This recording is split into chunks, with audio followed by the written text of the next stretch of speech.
Now then, it's Les Reid again here from the Newark Heritage Barge project, and I'm here up in Yorkshire, and I'm talking to Tony Carrigan here, who's the son of Alec Carrigan, who was always, I thought, my mentor, and we've just come on the subject about how dangerous the job could be without you thinking about it, and things you did every day, and all of a sudden everything's gone wrong.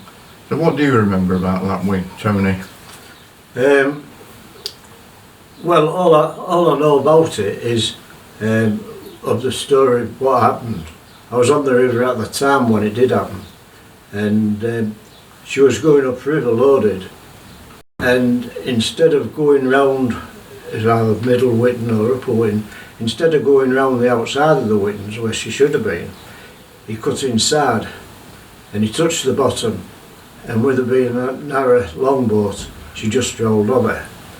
And there was the mate, skipper and engineer on board, and a little girl who I think was the skipper's daughter, and one of the crew was drowned and so was the little girl, and that is all I know, but I would like to know a bit more about it if anybody does know anymore. Yeah, well, I can tell you a bit about that, Tony. Well, that's fine. We know the skipper was Dave Wilberforce, and he'd not been on it long, and it was the usual thing, everybody trying to steal a turn on everybody else, as you know. That's right. And everybody was coming away from all, it was like wacky races.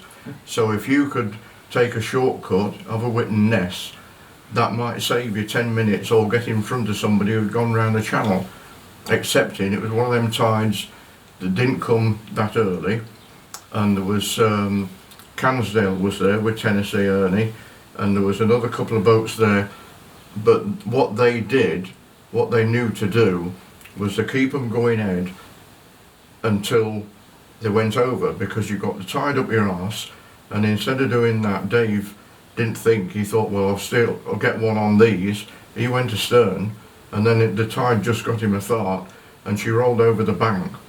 Yeah. So he got thrown out the wheelbox, and his daughter, she got drowned. She was 2 on holiday, and you know, boat kids never went on holiday anywhere except in going to the dad's boat, did they?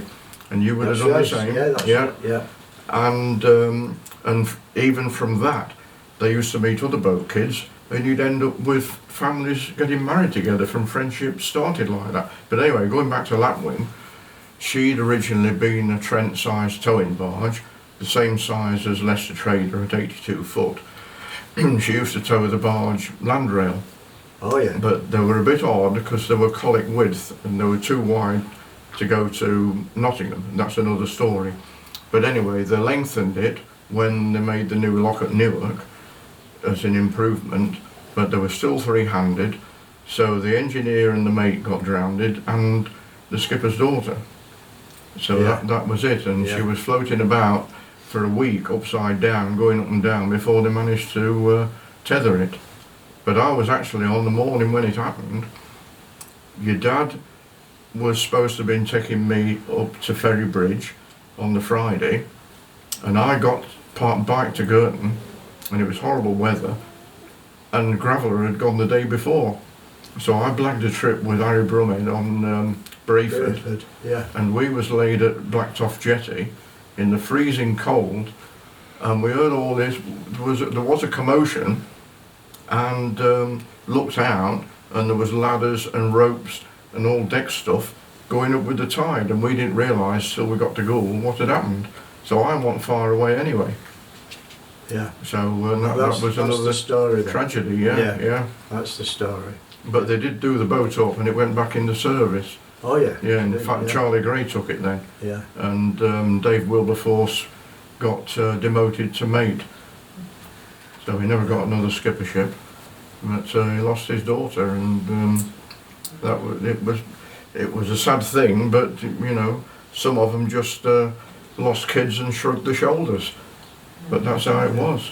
But yeah, I mean, most of them was doing this business, cutting nesses short and things like that, to save a few yards, more or less yards really, like, you know, maybe to get one on somebody else like that. But it was a regular thing. Well, with petrol boats, whoever got to Cromwell first, nobody, Yeah. you could never get past again. That's So right. whoever got to Cromwell Yeah. first, you was first. And Tennessee, Ernie on Cansdale, he always wanted to be first, always. And if he could do 2.5 trips in a week, he'd do it. Yeah. And a lot of his crew didn't stand him because he worked him too hard, but he just kept going. But that's how they were. Yeah. It was a way of life, and they didn't know any other. Kept keep going, and all the time looking at your watch, looking where you could get to for the next tide. But you know, so many accidents happened by chasing about. Taking chances. That is a fact, because I mean, the gravellers, you would be maybe moored up at Kidby or something like that, and one of them would go down on the other side of the river, like, you know, Yeah. to pinch your turn of getting discharged. So what it really amounted to was Trip money. trip money. Depending on what you was loading when you got to the gravel pits and things, you used to get maybe 2 trips a week in. But the 2.5 trips, the extra half a trip, would give you extra money, you see. Yeah, yeah. And that was that's what it amounted to. It was greed. And this happened with the fuel barges, especially the gravellers. They were having problems with them, like. Well, can you? You might remember this, and I can't remember because they had it was trip and tonnage, wasn't it? So you got Yeah. basic money for the trip. Yeah, You got like a basic wage if you didn't do anything. yeah, Then you got so much for the trip, yeah. and so much a ton That's it. for so many tons over the nominal tonnage for your ship. Yeah, Which neap tide you didn't get nothing. But here's an interesting thing. Can you see what this is? So this is the loading book at the pit yeah. from March 64 to June 64. Oh yeah, And I can't remember if you were still on here, but so this is Tuesday the 5th of May. yeah, So here's your ship, Chaz. yeah, And I mean, I understand all this. I used to have the key to the, if I used to get there late, and the boats used to turn up, yeah, I used to get the key where I knew they used to keep it, get the book, scribble down which boats needed to go to the Orlops jetty and which Yeah. needed for the screen jetty. yeah, So here's Chaz. yeah. You were loaded for high flags, Oh yeah. and you'd got 80 ton of 3/4, 3/4. Yeah, 75 ton of Sand, building yeah. sand. So it depends which was the big end. So that was the bigger end. So the 3/4 would have gone in the fore end. lower end. Yeah, So you were then 6'6" yeah, with 153 tons in. yeah. Now that's a middle tide, because neap tides you would have loaded to 5 foot, That's right. and normal tides you'd have loaded to 7 foot. Yeah, So there's so much information in here yeah, if you know what to look for. Yeah. So we got that's a pretty good day. So we got Tim Tom, Tim. which was a Lincoln boat like Yeah, your that's Kelfield right, that he was yeah. on. He'd got 85 tons of 3/4, 1171. Yeah, that was That was another half of these barges that Lincoln had also had were stuff left over from the First War. There's ammunition carriers. Yeah. Well, it didn't actually mean that, but everybody thought they did. Yeah, Because like Graveler Chaz and Cosmos, although she was a bit different, they were AS barges, but Yeah. they were steam. They never had engines in. So there you got one Lincoln boat, 2 AC barges, or 3 converted, the Chaz, Graveler and Cosmos, and even this Orlops. yeah, all ups. Yeah. No, but nobody at Lincoln and Olds knew what that meant. They just thought it was old. But it was only Fred Schofield with the Keel Comrade told me about it, and he said, "Oh no, Orlops." He said that word comes from when the sailing barges used to load their own cargoes, Yeah, and it was what was wound up. It was hauled up from the bottom of the river and chucked in the ship. yeah, yeah. So that's where Orlops come Orlops. from, and a lot of Yeah. people didn't Yeah. know. Yeah, everybody just took it out as Yeah. everything that come up in So the glass. that was Lime Street. So AC2 is for Castleford, and 1171 was for Castleford Yeah. as well. And at that time, Carmo would have been on 1171. Remember him? Or Carmichael. Yeah, Yeah, character. And Herbert Carmichael would have been on Tim Tom. that was his brother, wasn't it? Yeah. Yeah, yes, that's right. Yeah, He had swan loaded Carmel. yeah. Well, he went to Swanmore when Jim Ryan Yeah. went to AC20 when they AC20, converted it. yeah. But every one of these ships have a story. Yeah. Luminary, that was Loz, do you remember him? I don't. I remember Loomer. Yeah, but you'd remember not Loz if you met him in the pub. Mary H. Yeah. was that one that was in the film, Yeah. loaded there. For up Harbour, for good Abercrofts, you see. They were doing all sorts of other things by this time. By this time, Hoveringham's had took over. Yeah. And it's just before they started building new ships. Yeah. So, you know, this was just rescued by somebody who worked at the pit. It was going in the bin. Yeah. Yeah. And it's just an absolute mine of information of what happened.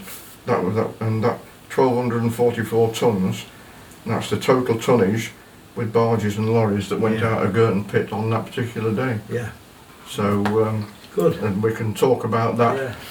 till the end of the day. So, talking about the boats, I was thinking about the other day, and Jack Hewitt, Yes, yeah. and in the forecastle on some of these barges, they had a raised foredeck, didn't they? Yes.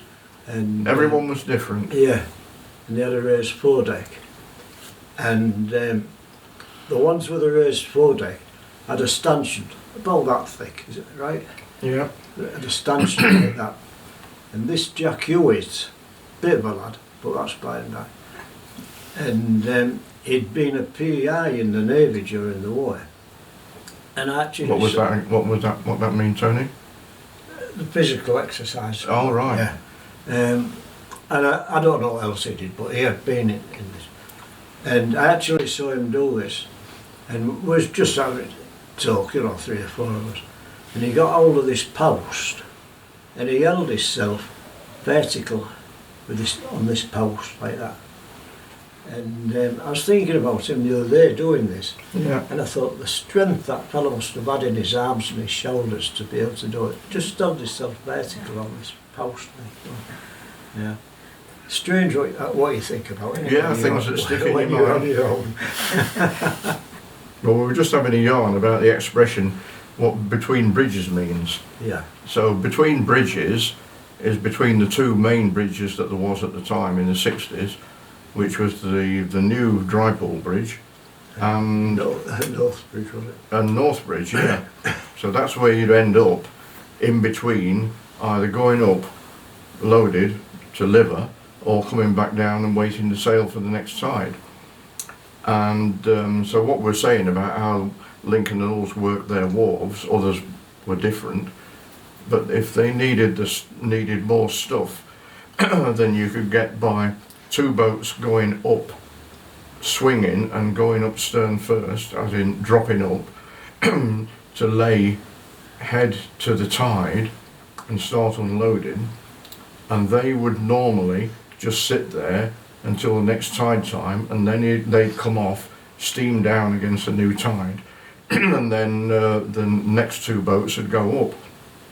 But if they needed more stuff than they could get with those 2 boats, it was neap tides and the boats weren't carrying as much, they were only loading to 5 foot, then, I mean, like Graveler, all they used to do, because she got a heavy engine, all they used to do was put a big end of sand in her, 75 tonnes, and there'd be nothing in the aft hold because she'd already be 5 foot. But anyway, to get more stuff, then they used to do what was called an on and off. So the boat that was coming off used to come off, then another boat used to come from between bridges onto high flags, and they'd deliver him as quick as they could with the 2 cranes, and then he'd come off, and then somebody else loaded would go up there to then sit over the next tide and over the ebb aground until the next tide, if that makes sense to anybody who don't know. Yeah, well, you used to come off, you used to back off high flags or Lamb Street and get between bridges and going down stern first used to create problems. Yeah. For the smaller barges coming up the river Yeah. on the flood.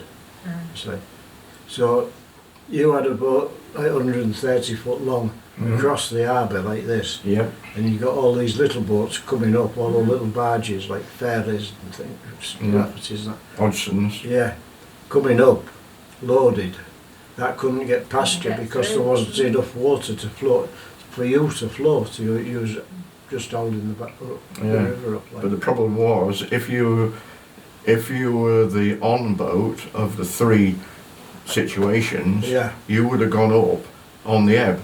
So you would end up arse to the tide that's right. when yeah. you floated. Yeah, So then the next thing was you could not back a boat down harbour that's right. over the tide. So Yeah.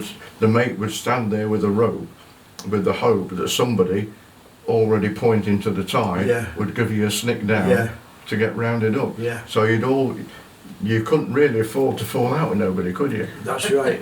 Yeah, So that everybody had been in the same situation, and everybody knew what you were up to and what a pickle you were in if nobody just give you a quick That's snick right, down to somewhere where you could get swung. because really, in fact, really, the boats was too long to be up the harbour as far as that. Really, Yeah, because you just couldn't turn round. The boat was too long until you had more water flowing. You see. And while you was waiting for the water rising so you could have the room to turn round, all these little barges, the smaller ones, was coming up loaded, and they couldn't go anywhere because you're right across the river, you see. Yeah. Like, you know. and they were irritated because they needed to get upriver to get to save the tide up to Beverley. And that's when they used to start shouting, you powered crazy so-and-so. They only got 60 horsepower. Mind you, some of them had only got 21, so... Yeah, they did, yeah. Yeah, Fairleys, he only had 20 horsepower. Cliff Fields, did you know Cliff Fields? Yeah, I did, yeah, very well, yeah. He was another one, so he ended up in waterways, and then he got mixed up. Oh, did he? He was at Gainsborough. Then he got mixed up with the coaster people, and he went coasting for a while Oh, yeah. with London and Rochester's in them that was going to Gainsborough Mill, to Spillers. And then he come off there, and then he went lockkeeping at Crummell until he used to have bits of fits, and he ended up, he drove the ride-on mower into the lock one day, Yeah. and that was the end of that. As the mate on Kelfield, it was a Lincoln-sized badge, and with Bob Wilkie, old Bob Wilkie, and he was a typical old bargeman, you know, the waist, but as gruff as anything, like, you know. Go and make some tea. So I said, yeah, all right, Bob. So I went down in the forecastle, put the kettle on the primer stove, and I was that tired. I fell asleep. And when I woke up, he's in the forecastle head, shouting, come on, you little monkey, get out of bloody forecastle was full of steam. One of the legs had come off the primer stove, and the kettle had gone all over, like, you know. But yeah, that was the story, really. How Like, old were you? Yeah. but the thing was, How old were you, Tom? 15. Yeah. The thing was, I mean, you'd just left school. You weren't used to manual work, you weren't used to waking for 4 o'clock in the morning and things like this, you know. You just left school. And you're just kids, that tired, you know. I mean, these was old hands had been doing it donkey years, like, you know. Because, well, Bob Wilkie was an old hand, anyhow, like, you know. Because he had, what, 4 or 5 sons working on the river. Yeah, I'm still in touch with one of them. Yeah, Yeah. Is that any? No, he's gone, I'm afraid. Is he? His brother that never came aboard. Oh. I've forgotten his blooming name now. Was Ernie and there was Cliff at Wilkie, wasn't they? Yes. Ernie. Well, Ernie went into Courtdale. Yeah, He went went at Black into Orcas. Arcas, Yeah. yeah. He was going out with the girl from the pub at Girton. Oh, because Whether he got anything going on at home, I don't know. Cliff Wilkie used to come to our house Yeah. with his wife. Can't remember her name now. Ethel. Something like that. Yeah. But going back to your with Kelfield, they'd had a lot of small barges and wooden boats in the end, in the beginning. Yeah, They would buy anything, yeah. and then, I mean, the way it worked with Lincoln and Knowles, they were crafty, and I've got a recording of Ernie Tomlinson, and he was telling me yeah. how they used to go on when they started with the Lincoln and Hull Water Transport Company. Yeah, So they'd need a ship, they wouldn't have any money, so he used to go down the club and get people to lend him a couple of quid on a handshake, and then they'd go and buy some old boat that hadn't been registered. yeah, So they'd register it. Once they'd got a blue book, then they could remortgage it and get the money back, Yeah. pay the people out, and work the ship. It having cost them note. them barges, them boats, all of them was the same. I mean, the fleet was a mixture, wasn't it, Yeah. of different boats. And we was loading at one of the best Thorpole getting one of them. And I went down in the forecastle, and Dennis, the skipper, he was up on deck watching the loading, like, you know. Dennis Sherburn. Yeah, Yeah. Dennis. That would have been Charles Girton. Chaz, yeah. Yeah. And I went down in the forecastle and I could hear water running. So I went up, told Dennis, I said, there's water running in the forecastle somewhere. So he shot down. And the forecastle was lined out because Fred Abercroft, the fitter, I don't know if you heard the woodwork bloke. It was generally known, well, according to your dad, he was good enough Fred. Good enough. Yeah, that's good enough. And anyhow, the forecastle was lined out, you see, just with hardboard, bit of framework and a bit of hardboard, and he ripped it all out, and there was water coming through into the forecastle from outside, you see. So he says, go down and get some stern tube grease, he says, what they put on the propeller shaft, he said, and some rags. So I got the stern tube grease and some rags, and lathered the rags with the grease, and stuffed it into this part of the hull where the water was coming in. And that was it. And we finished loading, well, I stopped loading anyhow. He loaded the ship so it was level, and we came down to Hull with that hull. Well, it was a slot, because what it actually was, it was rust, wasn't it? Yeah. He used to get in between the plates and pop a rivet. Because there was nearly all rust buckets, and we actually run down to Hull with this rip in the side, in the bow of the hull, bow of the ship, packed with stern tube grease and rags. Well, you weren't gonna lose your tonnage money, was you? No, still loaded down to the level, like, you know.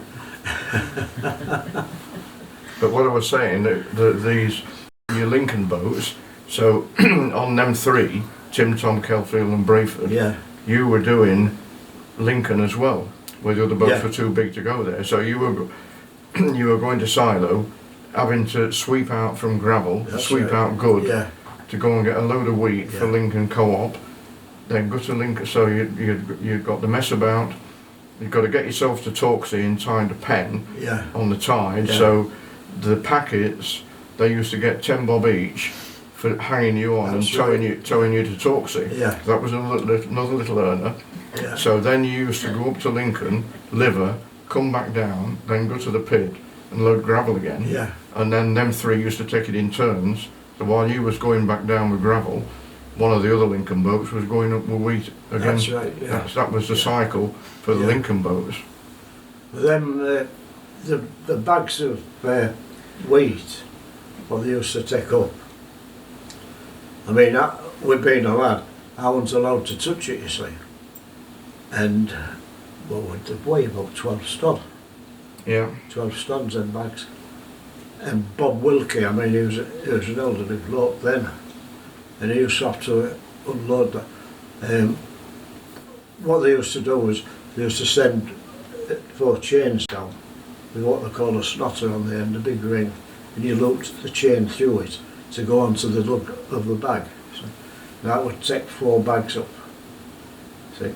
But when you got to a certain point of unloading it, you had to start moving them bags about yourself when they was under the huddles of the deck, you see, they had to start getting them out themselves. And I wasn't allowed to do that because I was too young, you see. So was them bags backed in? Remember backing in?